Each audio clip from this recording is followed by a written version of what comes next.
Shalom Bapak Ibu yang terkasih dalam Tuhan Yesus. Kita mengucap syukur hari ini kita boleh kembali bersama-sama dalam ibadah live streaming. Kita bersyukur untuk penyertaan Tuhan yang begitu sempurna dalam kehidupan kita. Karena saat kita sedang mengalami kesulitan, jangan pernah kita menghindar atau bahkan kita berlari menemui orang-orang pintar seperti dukun, peramal, atau apapun itu. Tetapi berlarilah kepada Yesus, sebab hanya Dialah yang sanggup menolong kita. Tidak ada perkara yang sukar baginya. Tidak ada jalan pula yang sulit Tuhan bukakan bagi kita, asalkan kita mau berserah kepadanya. Dalam firman-Nya di kitab Mazmur 117 ayat 1-2 berkata, "Pujilah Tuhan, hai segala bangsa, megahkanlah Dia, hai segala suku bangsa, sebab kasih-Nya hebat atas kita, dan kesetiaan Tuhan untuk selama-lamanya. Haleluya." Hari ini kita mau menyambut ibadah kita pagi hari ini. Kita mau mengangkat pujian Allah Sanggup.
Sekalipun mungkin hari-hari ini kita merasa, Tuhan kok begini ya kehidupan saya, Tuhan kenapa ya kok hal ini terjadi dalam hidup saya, kok rasanya semua kok berantakan ya, tidak sesuai dengan apa yang menjadi harapan kita. Namun satu hal yang harus kita ingat dan kita percaya, bahwa kita hidup bukan untuk kita, tapi kita hidup untuk menggenapi janji Tuhan, untuk menggenapi rencana Tuhan dalam kehidupan kita. Dan kita juga tahu bahwa setiap rencana Tuhan dalam kehidupan kita tidak pernah salah dan tidak pernah berantakan. Tuhan adalah perancang yang hebat. Seluruh rencananya sempurna untuk kehidupan kita. Rencana Tuhan mungkin terlihat sangat sulit untuk kita jalani, tapi Tuhan senantiasa memegang tangan kita dan Tuhan menguatkan kaki kita. Rencana Tuhan pastilah yang terbaik, walaupun prosesnya mungkin tidak terlihat baik bagi kita. Mungkin akan banyak hal, banyak perkara yang menyakiti kita dan mungkin terlalu berat untuk kita jalani. Namun itulah cara Tuhan untuk membentuk kita, hingga pada akhirnya nanti kita boleh berdiri tegak dan kita boleh melihat kemenangan pada ujung perjuangan itu. Segala hal yang mungkin menyakiti kita, segala hal yang mungkin memberatkan kita, semua Tuhan akan selesaikan. Dan pada akhirnya kita akan menikmati berkat yang Tuhan sediakan. Bapak Ibu Saudara, kita semua mau dibentuk sama Tuhan. Kita semua mau masuk dalam rencana Tuhan. Oleh karena itu, kita persiapkan hati kita sehingga kita boleh hidup seturut dan sesuai dengan firman Tuhan. Kita mau sama-sama angkat pujian bejana.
Terima kasih atas kesehatan yang baik yang Engkau berikan kepada kami.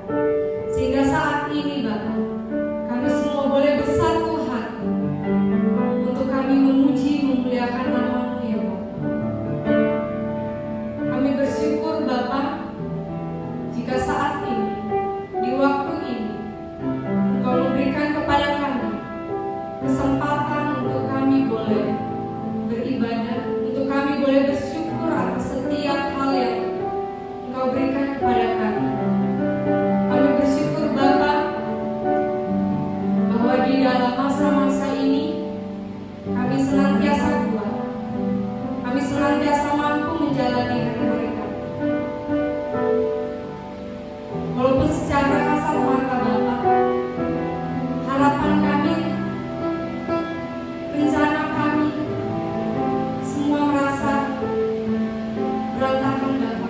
Tapi kami yakin dan percaya bahwa di dalam-Mu, bahwa setiap rencana dan rancangan-Mu dalam kehidupan kami adalah yang terbaik, adalah rancangan yang terbaik, rancangan yang sempurna.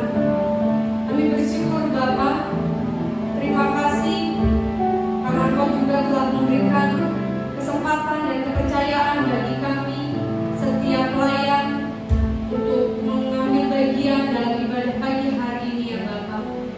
Biarlah setiap pelayanan kami hari ini semuanya untuk kemuliaan nama-Mu saja Bapa.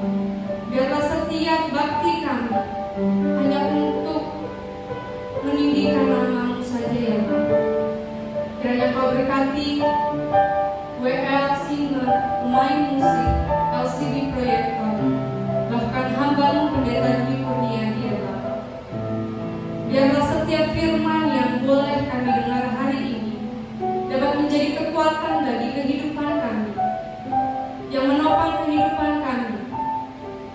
Kami bersyukur Bapa, kiranya Kau pimpin ibadah kami hari ini, dari awal, pertengahan, hingga pada akhirnya. Biarlah ibadah kami hari ini juga boleh menjadi berkat bagi kehidupan kami. Terima kasih Bapa, hanya dalam nama-Mu kami berdoa dan mengucap syukur. Haleluya, amin. Kita bersyukur Bapak Ibu Saudara, bahwa apapun yang kita kerjakan, Tuhan menjadikan kita berhasil dan beruntung. Karena bukan hanya tentang hal yang kita kerjakan di dunia saja yang membutuhkan perhatian kita, tetapi apa yang kita berikan kepada Tuhan. Ketika kita menyisihkan 1/10 dari semua hasil kerja keras kita, maka Tuhan bisa mengalihkan 10 untuk kamu terima kemudian hari. Karena dalam firman-Nya di kitab Maleakhi 3 ayat 10 berkata, bawalah seluruh persembahan persepuluhan itu ke dalam rumah perbendaharaan, supaya ada persediaan makanan di rumah. Dan pujilah aku, firman Tuhan semesta alam, apakah aku tidak membukakan bagimu tingkat-tingkat langit dan mencurahkan berkat kepadamu sampai berkelimpahan. Sebelum kita akan memberikan persembahan, kita akan bersatu dalam doa. Jika akan pimpin kita dalam doa persembahan. Mari kita bersatu dalam doa. Bapa yang baik, Bapa yang penuh kasih, Bapa yang penuh cinta kepada kami, Bapa, kami bersyukur untuk hari yang baru, hari yang indah bagi kami, Bapa. Terima kasih untuk setiap berkat, kesehatan, Tuhan, rohani jasmani yang terus kami miliki. Bapa, saat ini kami ingin memberikan persembahan. Kiranya Kau berkati persembahan ini yang dapat membangun kerajaan-Mu di tempat ini. Kau berkati kami setiap jemaat pribadi lepas pribadi, dan Kau pimpin kehidupan kami selanjutnya dalam kasih-Mu. Kau pimpin juga ibadah kami ini dari awal permulaan hingga akhir dan akhir. Terima kasih Bapa. Haleluya, amin. Amin. Sambil kita mengumpulkan, kita akan mengangkat pujian Hitunglah Berkat-Mu.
semua dapat menjadi kemuliaan bagi nama Tuhan.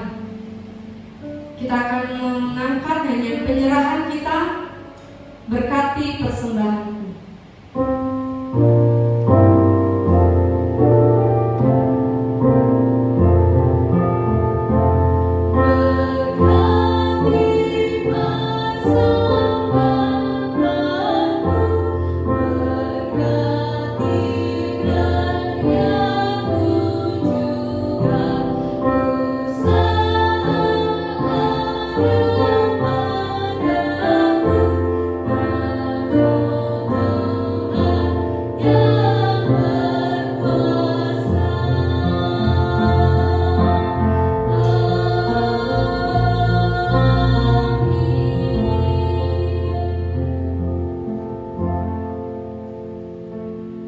Sebelum kita masuk dalam firman Tuhan, kita tahu firman Tuhan adalah kekuatan bagi kehidupan kita, karena di dalam firman-Nya Tuhan menuliskan setiap janji-janjinya bagi kehidupan kita. Dan firman Tuhan itu bagaikan taman yang permai, taman yang indah. Kita mau mempersiapkan hati kita akan mengangkat pujian. Firman-Mu Tuhan bagai taman yang permai.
Selamat pagi Bapak Ibu dan Saudara yang saya kasih di dalam Tuhan Yesus Kristus.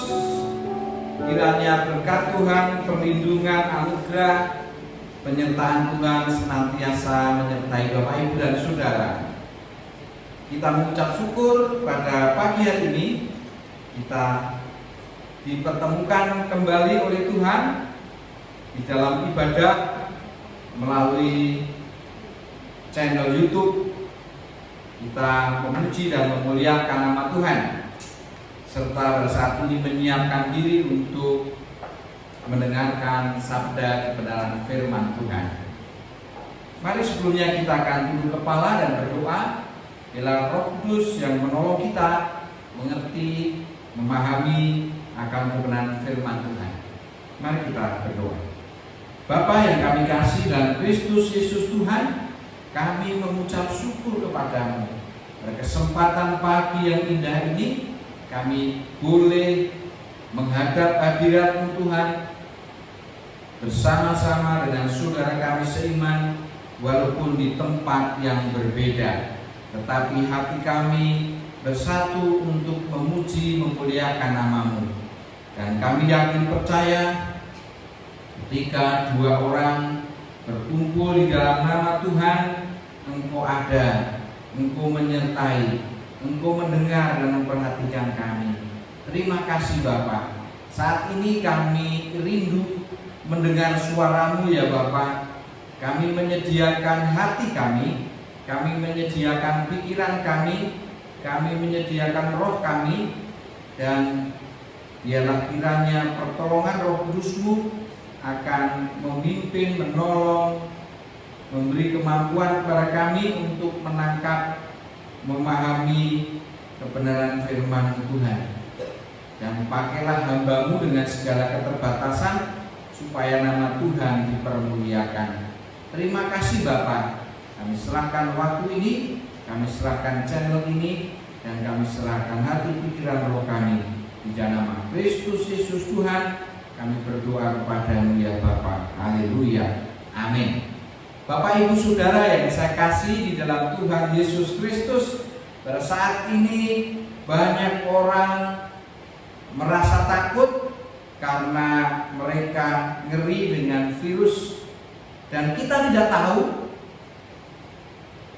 apakah orang-orang di sekitar kita membawa virus di dalam tubuhnya, sehingga ketika kita berkontak atau menjalani kontak dengan dia, kita bisa tertular.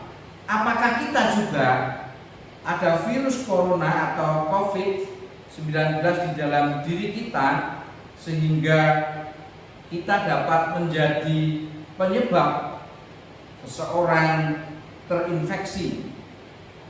Karena ada orang-orang yang tidak menampakkan gejala, tapi sebenarnya di dalam tubuhnya sudah ada COVID-19. Tidak selalu ada tanda-tanda di dalam tubuh kita yang menunjukkan bahwa kita terinfeksi COVID-19. Nah, ini sangat menakutkan karena tidak ada tanda-tanda. Bapak, Ibu, dan Saudara, pada minggu yang lalu saya menyampaikan firman Tuhan berkenaan dengan Hari Pentakosta atau perayaan peringatan Pentakosta, dan saya menyampaikan sebuah renungan dengan judul Peranan Roh Kudus di dalam penginjilan dan peranan kita.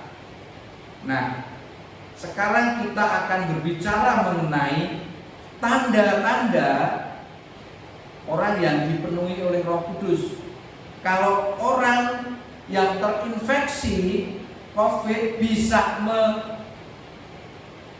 menimbulkan atau bisa menunjukkan tanda-tanda, tetapi ada juga yang tidak menunjukkan tanda-tanda. Tetapi orang yang dipenuhi Roh Kudus selalu menunjukkan tanda-tanda dia dipenuhi oleh Roh Kudus. Dan apakah Bapak, Ibu, Saudara, dan saya dipenuhi oleh Roh Kudus atau tidak, akan tampak di dalam kehidupan kita tanda-tanda yang menyertai, yang membuktikan bahwa saya, Bapak, Ibu, Saudara, dipenuhi oleh Roh Kudus. Kita akan belajar saat ini dari Efesus pasal 15 ayat 18 sampai 21. Efesus pasal 5 ayat 18 sampai 21.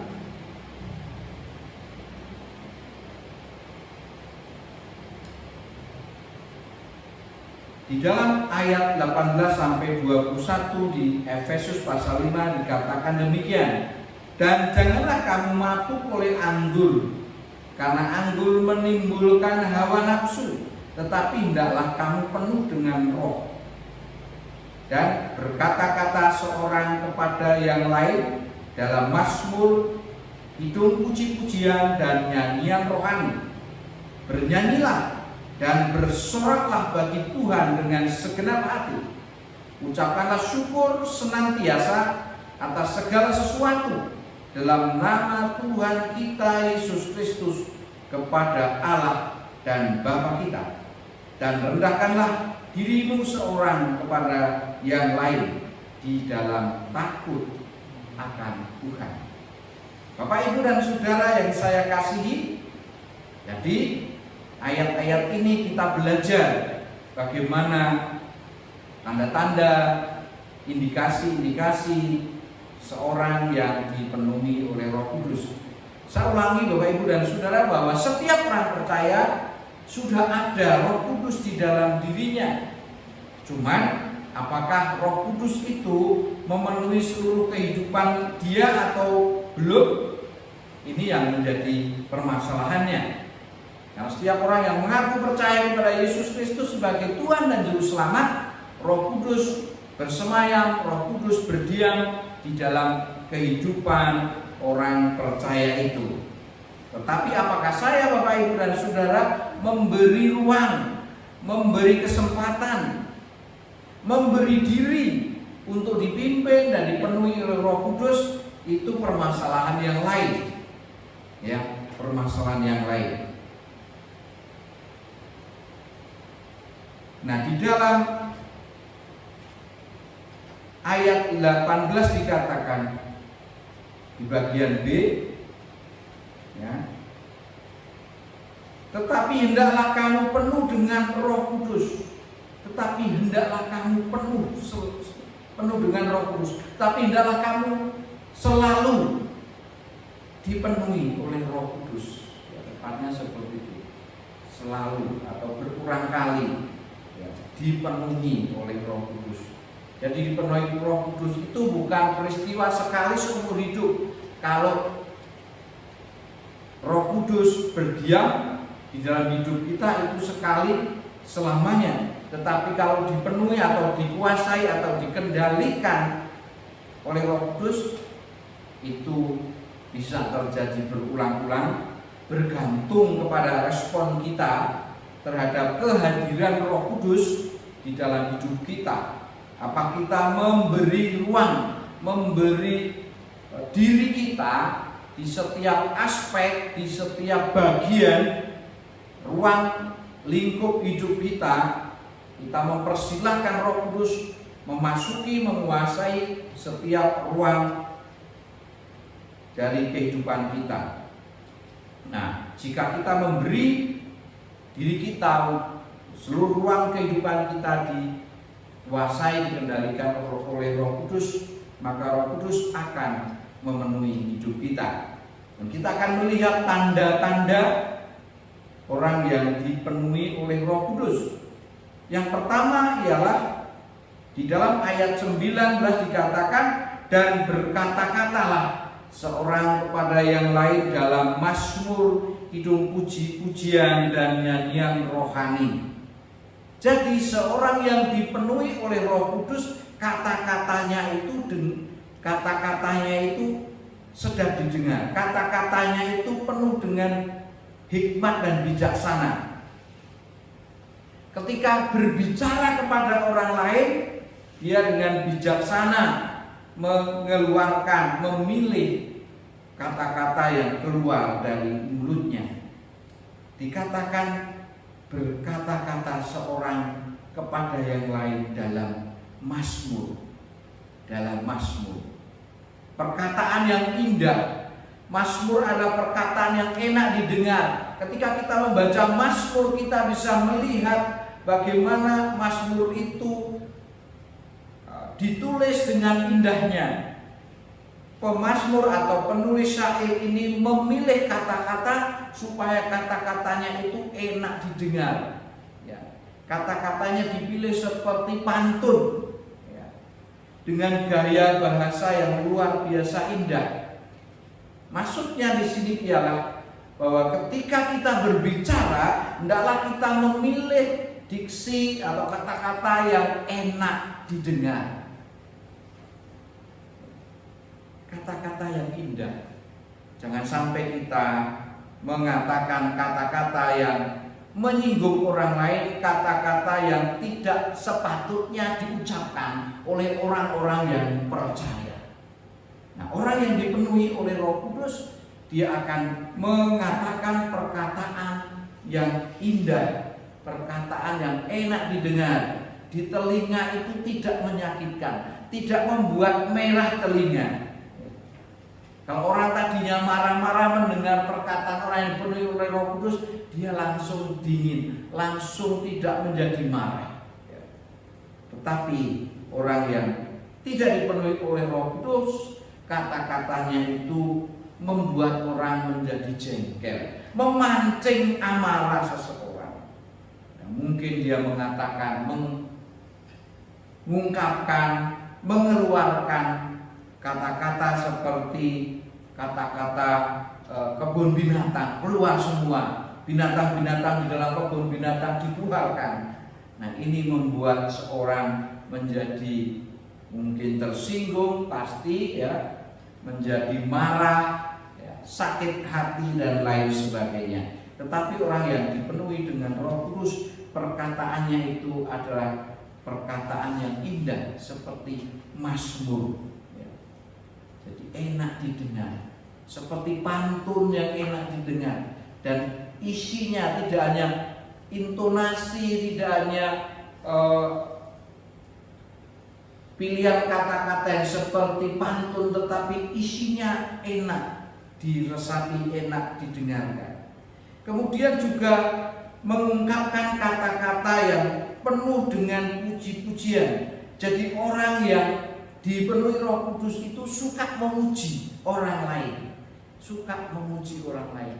Nah, mari kita perhatikan, saya, Bapak Ibu dan Saudara, apakah kita suka memuji orang lain atau sukar memuji orang lain? Jadi bedanya cuma ada di belakang, ada yang pakai R dan ada yang tidak, suka dan sukar.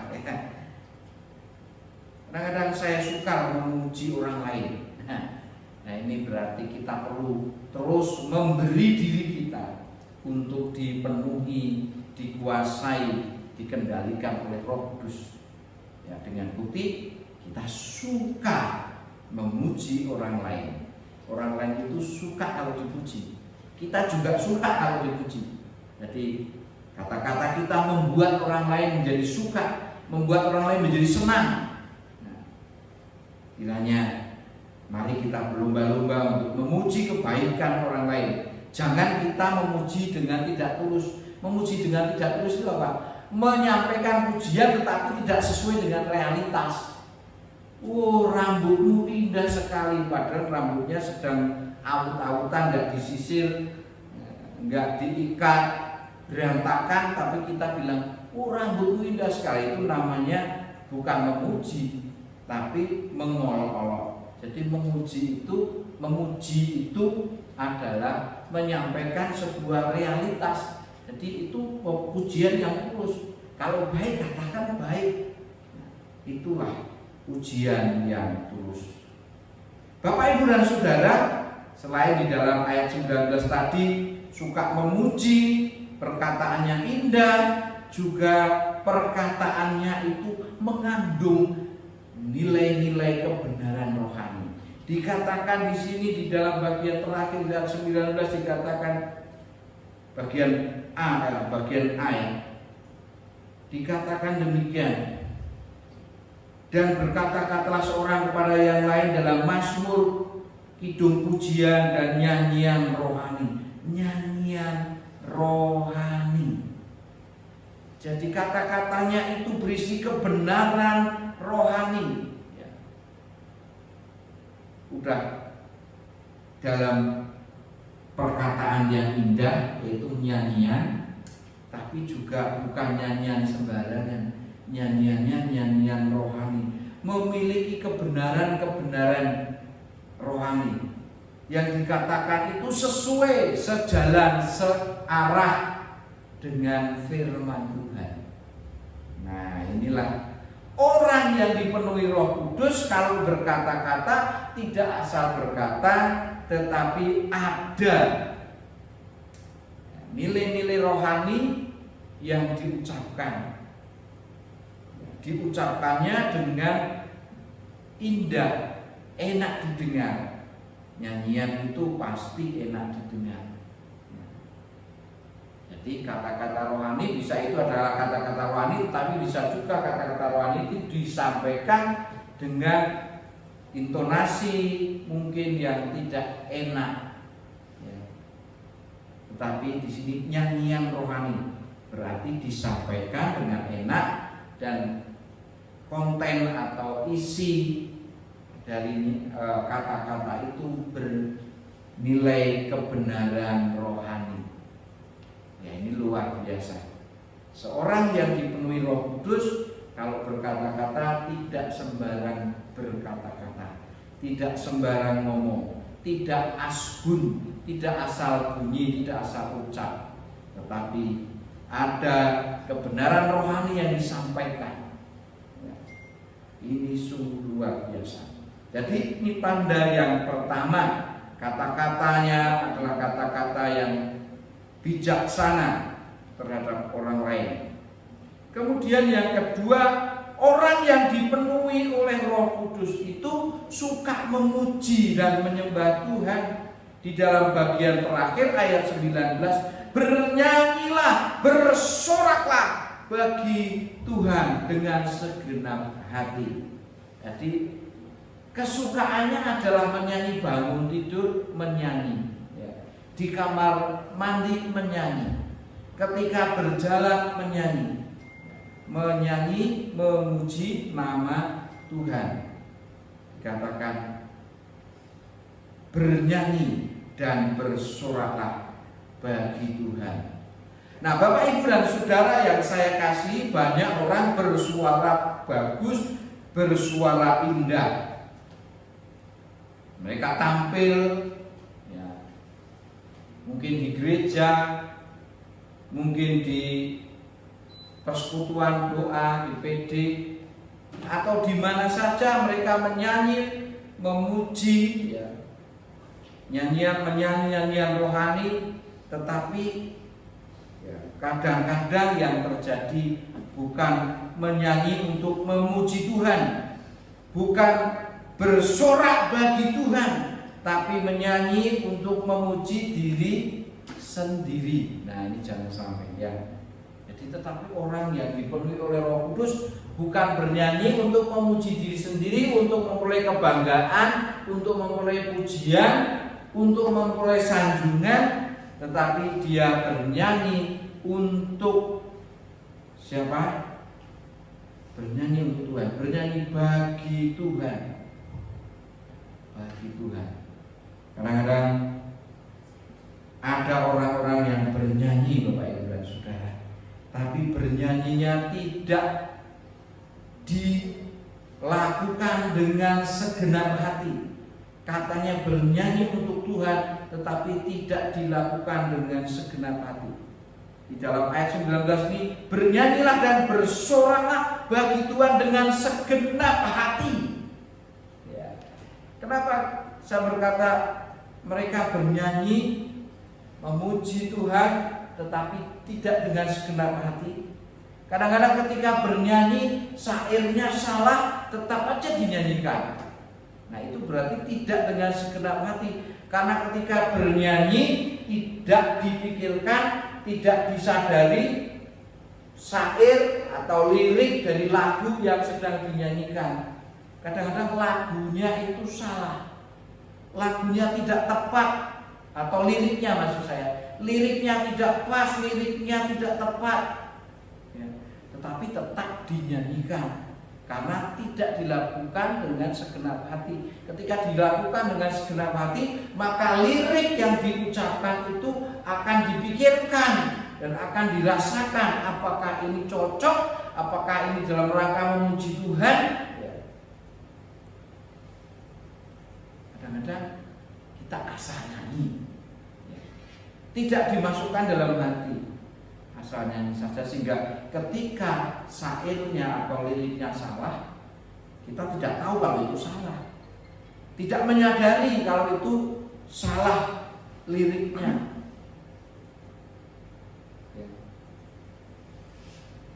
Ada kata-kata seperti bahwa Tuhan juga gunung batuku, bahwa Tuhan juga kota bentengku, bahwa Tuhan juga penolongku, yaitu Allahku dan gunung batuku. Wah, kelihatannya enak dinyanyikan. Tapi apakah itu syairnya benar bahwa Tuhan juga gunung batuku? Berarti ada juga yang lain.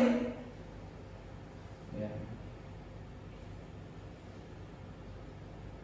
Tidak hanya Tuhan saja, tapi ada yang lain mestinya.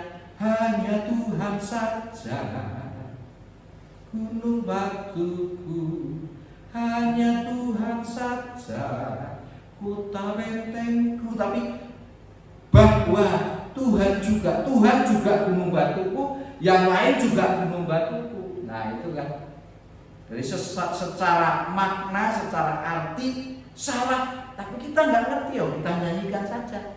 Seringkali di gereja kita menemukan seperti itu. Kenapa dinyanyikan? Nah, dinyanyikan nggak dinyanyikan dengan segenap hati.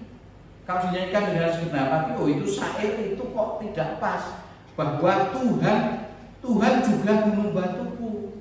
Berarti ada yang lain, gunung batu yang lain. Berarti kita tidak mengakui bahwa Tuhan itu esa. Ada tuhan-tuhan yang lain di mana kita bisa berlindung, bisa mengandalkan. Jadi jangan heran kalau ada orang-orang yang datang ke gereja ketika kena sakit penyakit masih pergi ke tempat orang pintar, karena tidak hanya Tuhan yang menjadi gunung batuku, kota bentengku, tetapi ada yang lain. Nah ini salah secara arti. Hanya Tuhan saja mestinya. Hanya Tuhan saja. Nah, seperti satu contoh, kita memuji Tuhan, tetapi tidak dengan segenap hati. Tetapi orang yang dipenuhi Roh Kudus memuji dan menyembah Tuhan, dia suka memuji dan menyembah Tuhan dengan segenap hati. Sehingga setiap kata-kata yang diucapkan itu benar-benar mencerminkan, mengekspresikan isi hatinya. Tidak hanya sekedar mengungkapkan, menyanyikan sebuah lagu, menyampaikan sebuah lirik, tetapi itu adalah ekspresi perasaan hati dan pikirannya yang diungkapkan kepada Tuhan. Sehingga dengan penuh penghayatan, dengan berbobot dia nyanyi untuk kemuliaan nama Tuhan. Tetapi kalau tidak dengan segenap hati, maka nyanyinya itu sekedar saja, sekedarnya. Tidak dengan hati, bukan sebuah ekspresi. Dan Tuhan menegur orang-orang yang menyanyi dengan seperti ini. Mulutnya menyanyi, tetapi hatinya tidak menyanyi.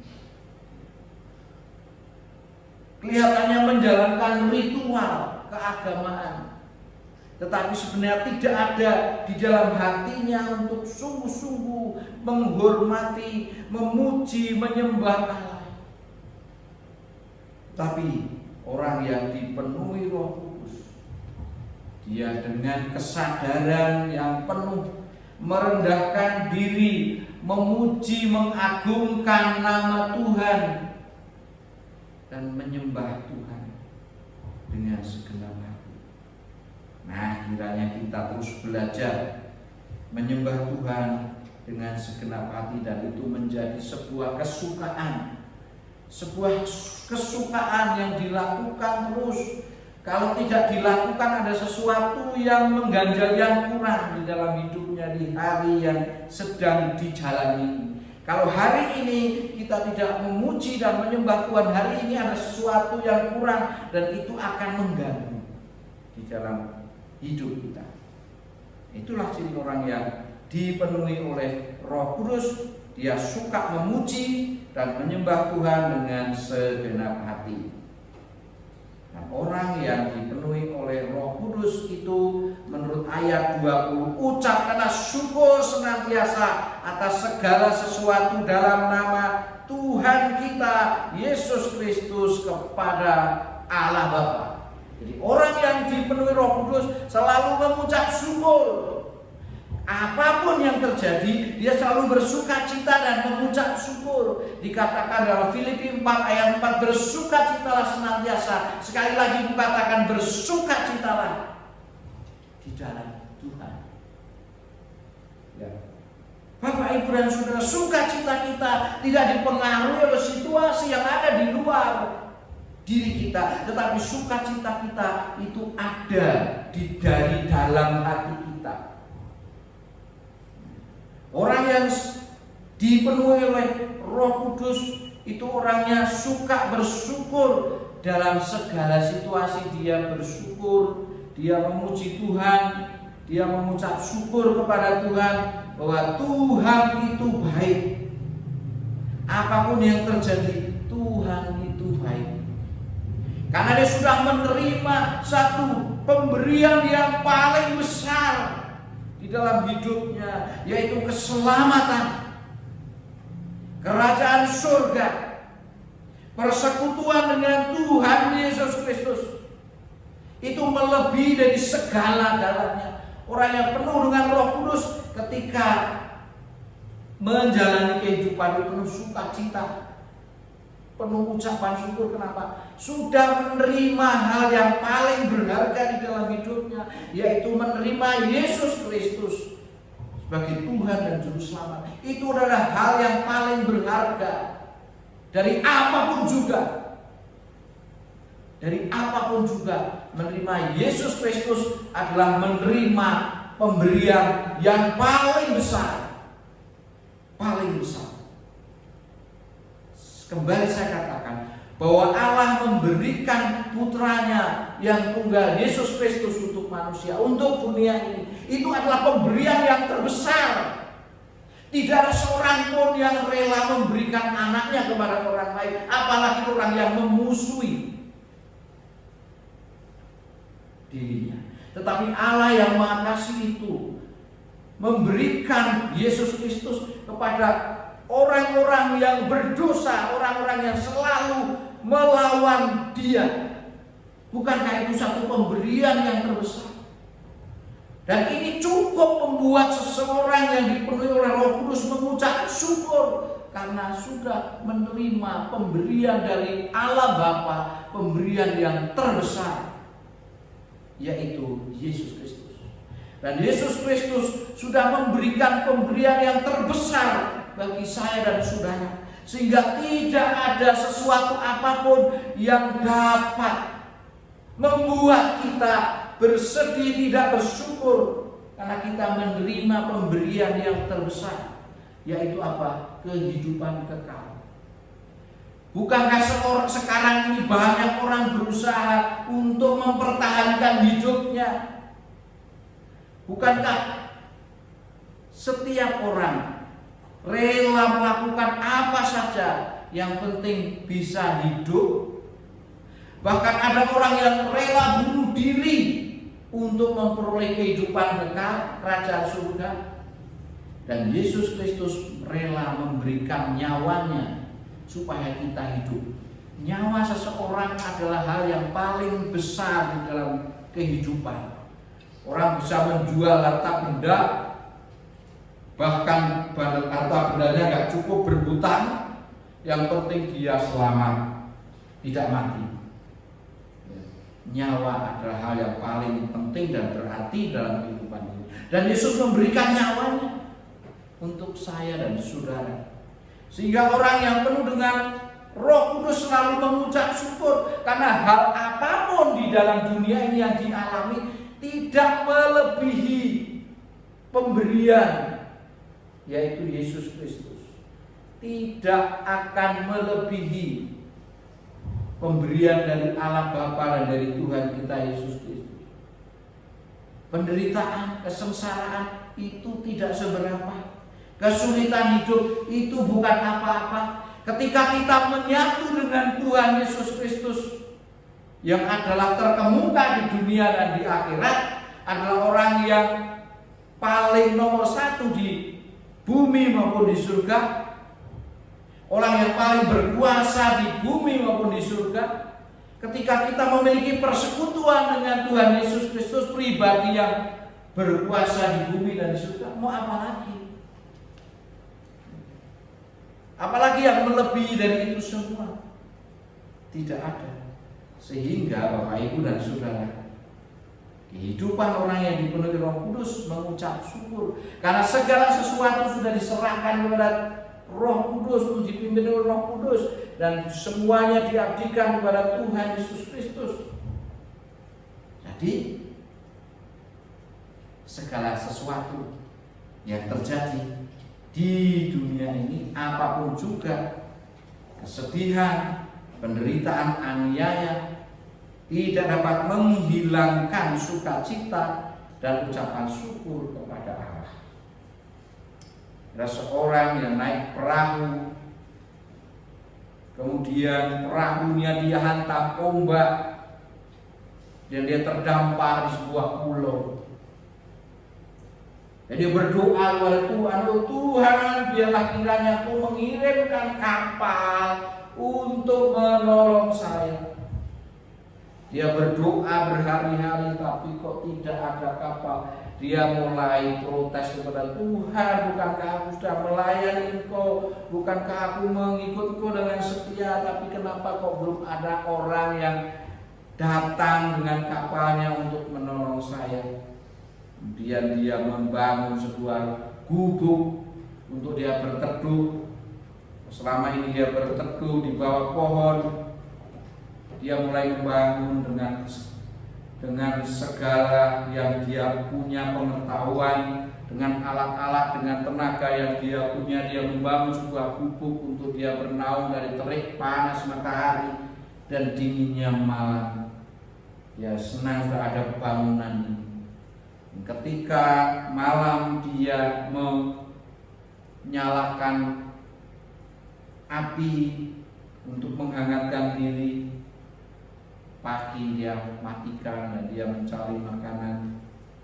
Suatu ketika pagi sudah tiba, dia mematikan api unggunnya itu, belum mati benar. Dan ternyata apinya itu melalap gubuknya sehingga terbakar habis. Dan ketika dia pulang dari mencari makanan, "Aduh Tuhan, aku sudah berdoa supaya ada kapal mengirim pertolongan untuk saya, mengambil saya, menyelamatkan saya, tetapi tidak ada kapal yang datang sampai dengan saat ini. Saya bersendirian di pulau ini dengan segala penderitaan. Sekarang saya mendirikan gubuk ini, kenapa gubuk ini Kau bakar Tuhan? Kenapa gubuk ini tidak Kau jaga supaya jangan terbakar? Sekarang saya tidak ada tempat berteduh yang lebih baik, yang baik itu Tuhan." Lalu ketika dia sambil mengumpat, sambil marah-marah, kemudian dari jauh kelihatan kapal datang menuju pulau terpencil itu, dan dia sangat senang. Ada kapal datang. Oh, puji Tuhan, ada kapal datang. Kemudian dia masuk ke kapal. Dia berkata, "Waduh, siapa yang memberitahu Anda kalau ada orang di pulau ini?" Kemudian orang-orang di kapal itu, "Saya melihat api dan asap dari pulau ini, dan saya berpikir bahwa orang membakar api unggun untuk meminta pertolongan." Kemudian dia mulai bersyukur, "Oh Tuhan, terima kasih, ternyata Engkau menolong saya." Dengan terbakarnya gubuk itu ternyata adalah sebuah cara yang Engkau pakai untuk mendatangkan pertolongan atas diri saya. Bapak, Ibu, dan Saudara, seringkali kita mengeluh dengan hal-hal yang buruk terjadi di dalam hidup kita, seperti seorang yang terdampar di pulau ini. Tetapi kita tidak tahu bahwa sebenarnya hal yang buruk itu bahkan membawa kita kepada sesuatu yang dapat menolong kita, mengangkat kita. peristiwa seperti ini terjadi di dalam kehidupan Yusuf. Dia dijual oleh saudara-saudaranya ke Mesir. Dan akhirnya dia dijual oleh saudara-saudaranya pada saudagar di Mesir. Dan akhirnya dia tinggal di Mesir. Dan justru kesengsaraan yang Yusuf alami membawa kepada kehidupan yang lebih baik. Tuhan tidak kurang cara untuk memberikan pertolongan bagi saya dan saudara. Oleh karena itu Bapak Ibu dan Saudara, marilah kita menjalani kehidupan ini dengan penuh ucapan syukur dalam segala situasi dan kondisi. Mari kita memberi diri untuk dipenuhi oleh Roh Kudus. Yang keempat, Bapak Ibu dan Saudara yang saya kasihi, orang yang dipenuhi oleh Roh Kudus itu orang yang memiliki kehidupan yang selalu merendahkan diri. Ayat 21 dikatakan, dan rendahkanlah dirimu seorang kepada yang lain di dalam takut akan Kristus. Orang yang rendah hati mau belajar dan mau berubah. Orang yang merendahkan diri memberi kesempatan, memberi ruang kepada Roh Tuhan untuk masuk dan berdaulat, bertahta, menguasai kehidupan dia. Tetapi orang yang tidak merendahkan hati, merendahkan diri di hadapan Tuhan, berarti dia menolak, berarti dia melawan Tuhan. Tetapi orang yang menyerahkan hidupnya untuk Tuhan, Tuhan berkenan dan akan masuk lebih dalam ke dalam kehidupannya untuk memerintah, untuk bertahta, untuk berdaulat di dalam hidup.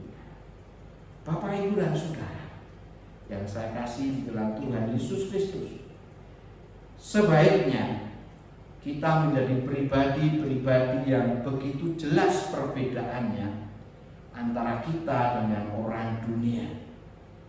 Seharusnya saya dan saudara menjadi pribadi-pribadi yang tampak nyata perbedaan di dalam kehidupan antara kita, saya, Bapak Ibu dan saudara semua, dengan orang yang belum mengenal Tuhan, yaitu dengan tanda-tanda yang menyatakan bahwa kita, saya, Bapak Ibu dan saudara, adalah orang-orang yang selalu atau yang berkali-kali atau yang sering dipenuhi oleh Roh Kudus. Mari kita selalu haus, mari kita selalu rindu, mari kita selalu berharap kepada Tuhan untuk dipenuhi oleh Roh-Nya, sehingga Tuhan berkarya, bekerja di dalam hidup kita, memerintah, berkuasa, berdaulat, memenuhi kehidupan kita. Bapak Ibu dan Saudara, itulah tanda-tanda dipenuhi oleh Roh Kudus. Sekarang bagaimana? Yang terakhir, bagian akhir, bagaimana kita bisa dipenuhi oleh Roh Kudus? Mari kita akan membaca di dalam Efesus pasal 4. Efesus pasal 4 ayat 17 sampai dengan ayat yang ke-32. Efesus pasal 4 ayat 17 sampai dengan 32. Bapak Ibu dan Saudara bisa membaca di ayat itu. Tetapi yang ingin saya tegaskan bahwa seseorang dapat dipenuhi oleh Roh Kudus ialah seorang itu membuang dosa. Orang yang membuang dosa, seperti yang saya sampaikan pada minggu yang lalu, sebuah gelas tidak akan penuh dengan air kalau di dalam gelas itu ada batu, ada besi, ada kayu, ada benda-benda yang lain. Tidak dapat gelas itu dipenuhi oleh air. Benda-benda yang lain selain air itu harus dikeluarkan sehingga dapat dipenuhi dengan air. Nah, kita tidak dapat dipenuhi oleh Roh Kudus kalau kita masih menyimpan, memelihara, menjaga kehidupan kita yang penuh dengan dosa. Jadi kita harus membuang dosa. Di dalam ayat 25 sampai 29 dan juga 31 di situ dijelaskan bahwa kita diminta untuk membuang dosa.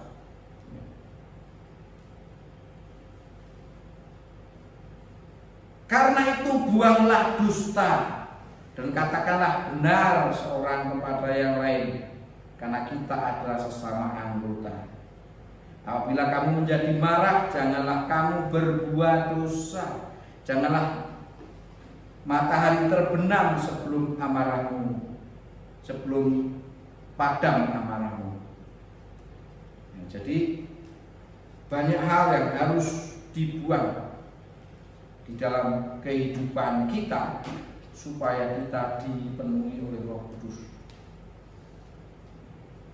Dan janganlah beri kesempatan kepada iblis. Bila kita marah, ada kesempatan iblis untuk menguasai pikiran hidup kita. Orang yang mencuri janganlah mencuri lagi, tetapi baiklah ia bekerja keras dan melakukan pekerjaan yang baik dengan tangannya sendiri, supaya ia dapat membagikan sesuatu kepada orang yang berkekurangan.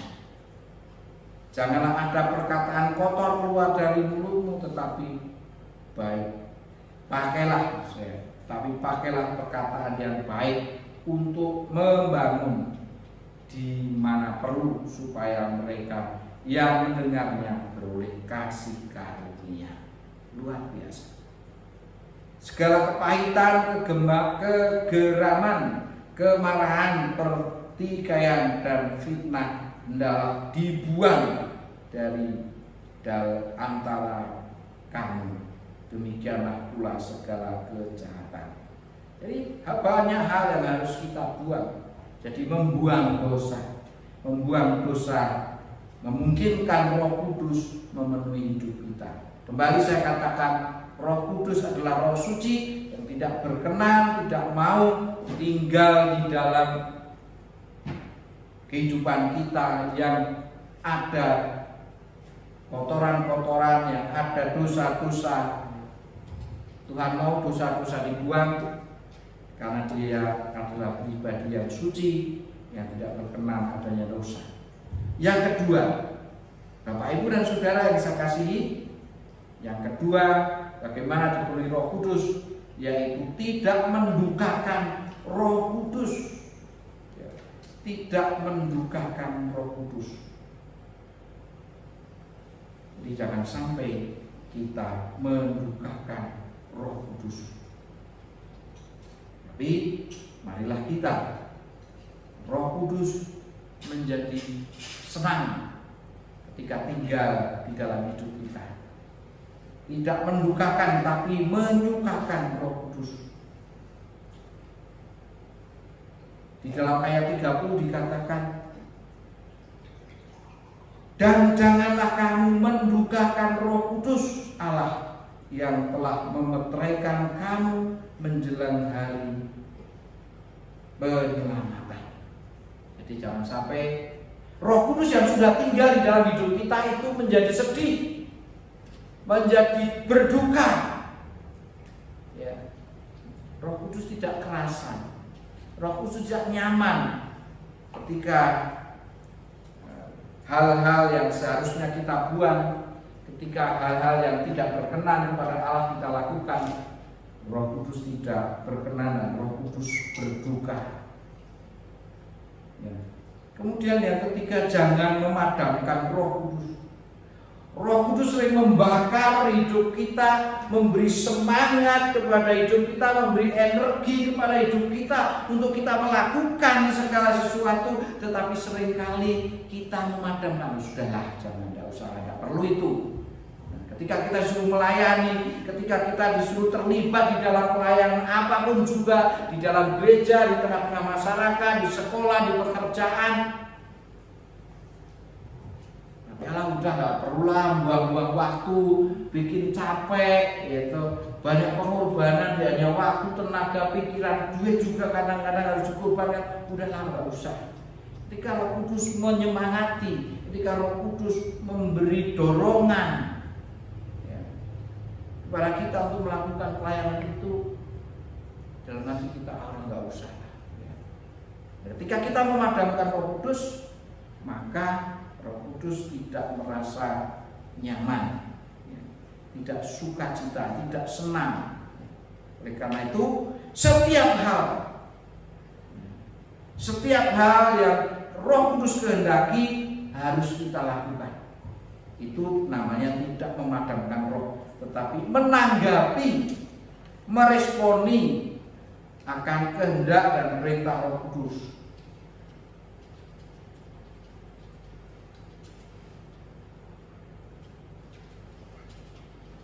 Tetapi hendaklah kamu ramah seorang terhadap yang lain, penuh kasih mesra dan saling mengampuni, sebagaimana Allah di dalam Kristus telah mengampuni kamu. Jadi inilah yang Tuhan mau, inilah yang Roh kehendaki, kehidupan yang luar biasa, kehidupan yang merendahkan hati seorang pada yang lain, menganggap yang lain lebih utama. Kemudian kehidupan yang penuh kasih, kehidupan yang penuh pengampunan. Itu yang Tuhan mau. Itu yang dihembuskan, itu yang disuarakan, itu yang digemakan oleh Roh Kudus di dalam hati kita. Dan marilah kita lakukan semuanya itu. Lakukan. Roh akan memimpin kita untuk melakukan hal-hal yang baik, yang berkenan kepada Allah, hal-hal yang mulia, hal-hal yang berguna, hal-hal yang memberkati orang lain, hal-hal yang memuliakan nama Tuhan. Roh Kudus akan selalu menyuarakan di dalam hati pikiran kita, dan marilah kita lakukan setiap seruan, setiap dorongan, setiap panggilan yang diberikan atau yang disampaikan oleh Roh Kudus kepada kita, maka kita akan dipenuhi oleh Roh Kudus. Jika kita membuang dosa, ketika kita tidak mendukakan, tidak membuat Roh Kudus sedih, tetapi ketika kita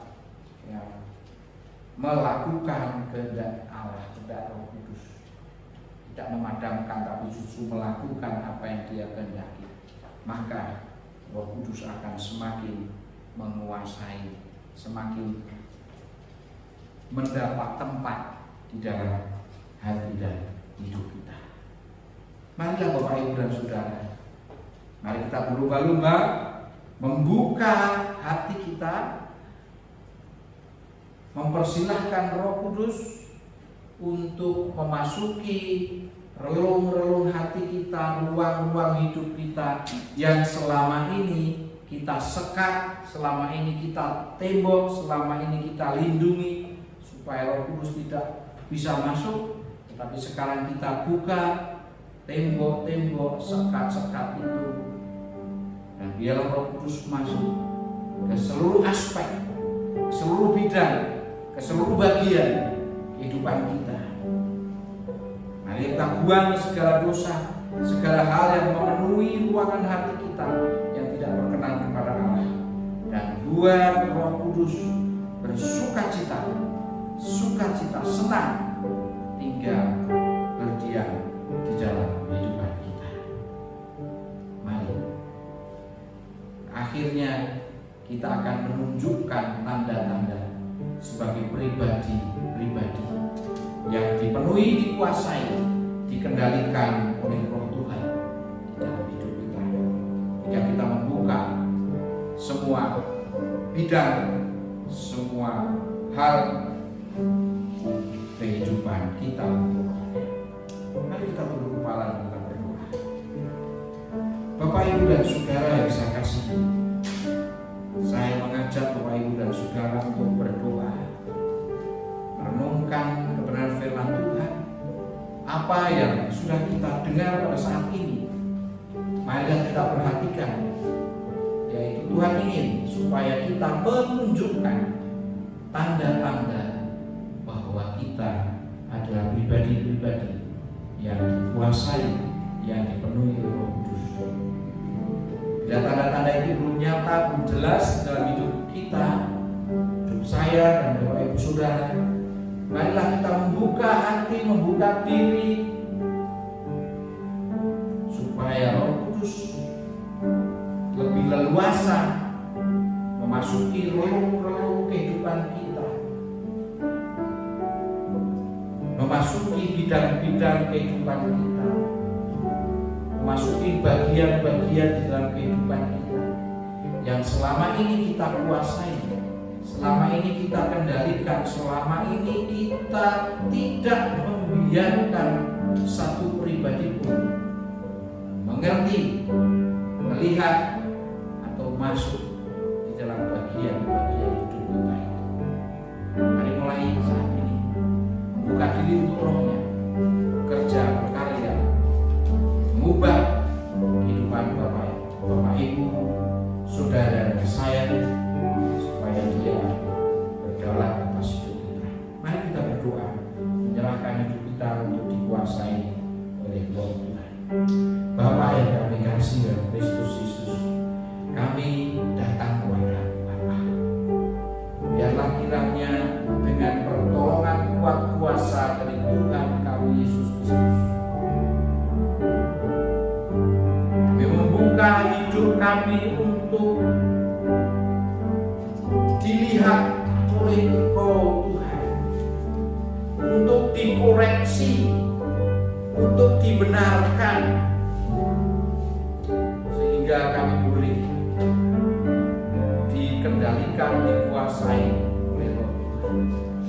Ya Roh Kudus, masuklah ke dalam kehidupan kami, ke dalam setiap bidang, ke dalam setiap relung kehidupan kami yang paling dalam. Biarlah Engkau bertahta, bersemayam, memerintah atas seluruh aspek bidang bagian kehidupan kami. Terima kasih Tuhan, Engkau luar biasa. Bukan saja Engkau memberikan kekekalan, tapi Engkau mau sebelum kami masuk ke dalam kekekalan, kami mengalami perubahan yang nyata dan jelas di dunia ini, sehingga kami layak disebut sebagai anak-anak-Mu dan layak menerima bagian di dalam kerajaan-Mu. Terima kasih Tuhan. Ubahlah kami Tuhan, setiap waktu, setiap saat. Kami rindu, kami mau dipenuhi oleh Roh. Di dalam nama Tuhan Yesus Kristus, hamba mengucap syukur dan berdoa. Haleluya, haleluya, haleluya, amin. Saya undang sini untuk bersama-sama dengan saya, kita akan memuji dan memuliakan nama Tuhan dari nyanyian pujian 91, Ya Roh Suci yang benar. Oh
hidup yang kita jalani dengan kekuatan, dengan kemampuan, dengan tenaga, dengan pengertian hikmat yang kita miliki.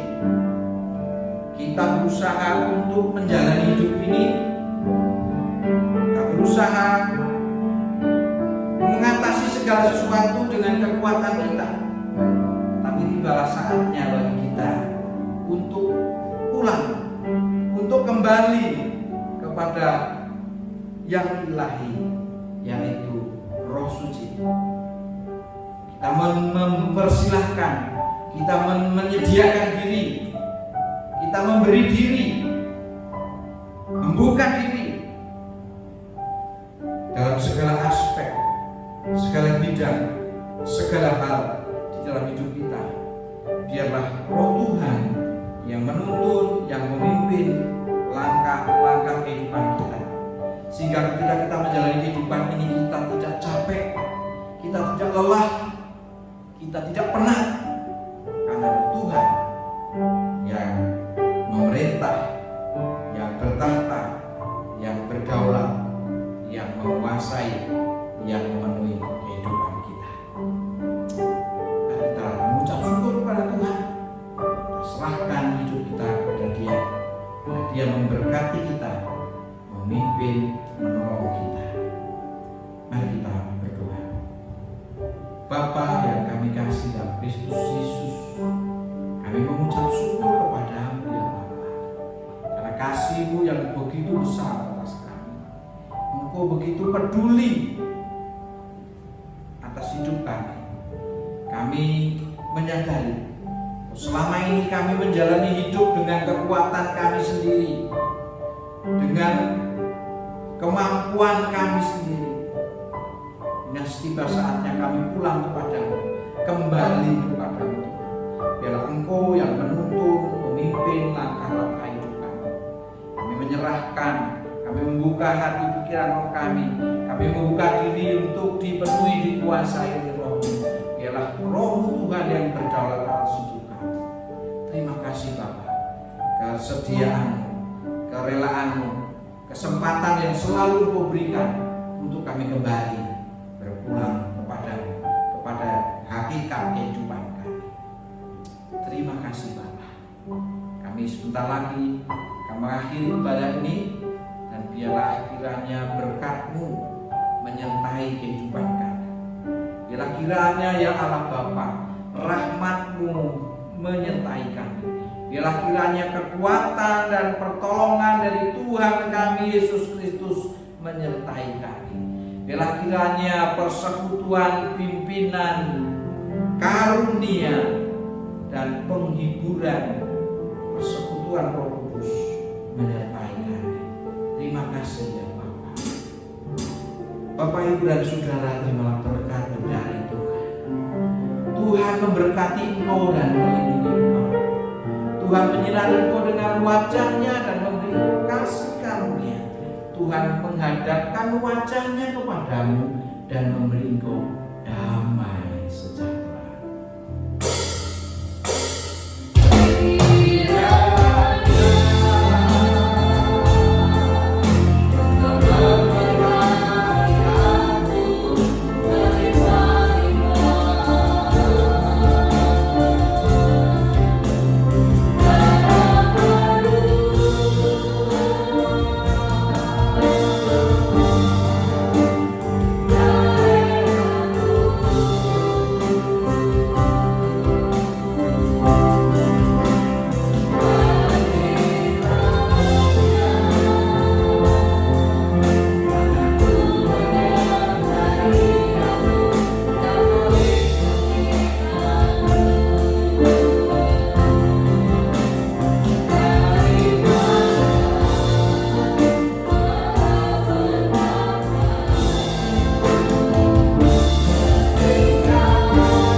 persekutuan penghiburan, pimpinan Roh Kudus senantiasa menyertai Bapak Ibu dan Saudara. Tuhan memberkati. Amin.